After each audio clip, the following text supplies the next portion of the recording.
നമ്മൾ നേരത്തെ ടോം എന്തിനായിരുന്നു ഇത്തരത്തിലൊരു കുറ്റകൃത്യത്തിലേക്ക് ഷാജി പോയത്, എങ്ങനെയായിരുന്നു ഇവർക്കിടയിൽ അസ്വാരസ്യമുണ്ടായത്, ആ സംശയത്തിന് ഇപ്പോൾ DCP തന്നെ മറുപടി നൽകുകയാണ്.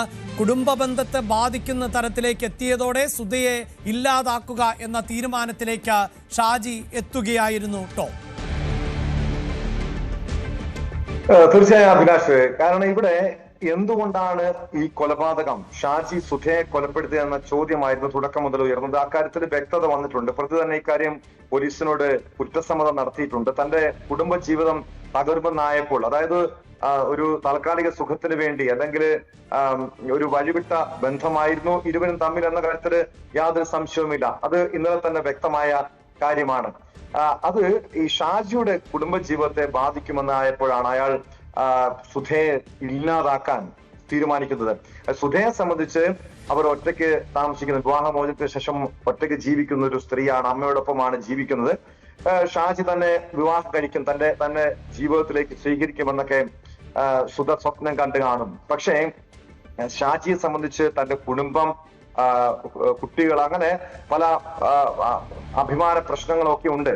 സ്വാഭാവികമായും വിവാഹമോചനമൊന്നും ഷാജി ആഗ്രഹിക്കുന്നില്ല. ഷാജിയെ സംബന്ധിച്ചൊരു മറ്റൊരു റിലേഷൻഷിപ്പ് എന്നത് ഒരു എക്സ്ട്രാ റിലേഷൻഷിപ്പ് എന്ന് മാത്രമാണ് സുധയെ കണ്ടത്. പലപ്പോഴും എല്ലാ കേസുകളിലും ഇതുപോലുള്ള സമാനമായിട്ടുള്ള പല കൊലക്കേസുകൾ പരിശോധിച്ചു കഴിഞ്ഞാലും അതിന്റെ പ്രധാനപ്പെട്ട കാരണം, അടിസ്ഥാന കാരണം ഈ കുടുംബം തന്നെയായിരിക്കും. കാരണം തന്റെ കുടുംബജീവിതത്തിലേക്ക് ഈ മറ്റു ബന്ധങ്ങളെ അല്ലെങ്കിൽ ഈ വഴിവിട്ട ബന്ധങ്ങളെ സ്വീകരിക്കാൻ കഴിയാതെ വരുമ്പോൾ അവരെ ഇല്ലാതാക്കുക, നശിപ്പിക്കുക, അതൊരു അതിബുദ്ധിയാണ്.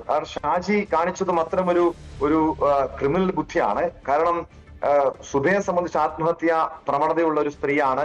അവരെ ആത്മഹത്യയാണെന്ന് വരുത്തി തീർത്തു കഴിഞ്ഞാൽ ആരും സംശയിക്കില്ല. കാരണം സുധ പലപ്പോഴും ആത്മഹത്യ ചെയ്യും എന്ന് സുഹൃത്തുക്കളോടും ബന്ധുക്കളോടും ഒക്കെ പറഞ്ഞിട്ടുണ്ട്. അതുകൊണ്ട് തന്നെയാണ് നേരത്തെ ഡാനി സൂചിപ്പിച്ചതുപോലെ ഇവിടെ റെയിൽവേ ട്രാക്കിലേക്ക് എത്തിക്കുക, ആ സമീപത്തേക്ക് എത്തിക്കുക, റെയിൽവേ ട്രാക്കിൽ ഒരു ട്രെയിൻ കയറി ഇറങ്ങി ആ മൃതശരീരം ചിന്നിച്ചെറി കഴിയുമ്പോൾ ഒരു കാരണവശാലും മറ്റു തെളിവുകൾ ഉണ്ടാകില്ല. എല്ലാ തെളിവുകളും പൂർണ്ണമായും നശിപ്പിക്കാൻ സാധിക്കും. മാത്രമല്ല അത് ആത്മഹത്യ അല്ല എന്നൊരു സംശയം ആരുടെ ഭാഗത്തൊന്നും ഉണ്ടാകില്ല. പക്ഷെ അവിടെയാണ് ഈ കേസിൽ സംഭവിച്ചത്, എവിടെയെങ്കിലും ഒരു തെളിവ് അവശേഷിക്കുമെന്നത്.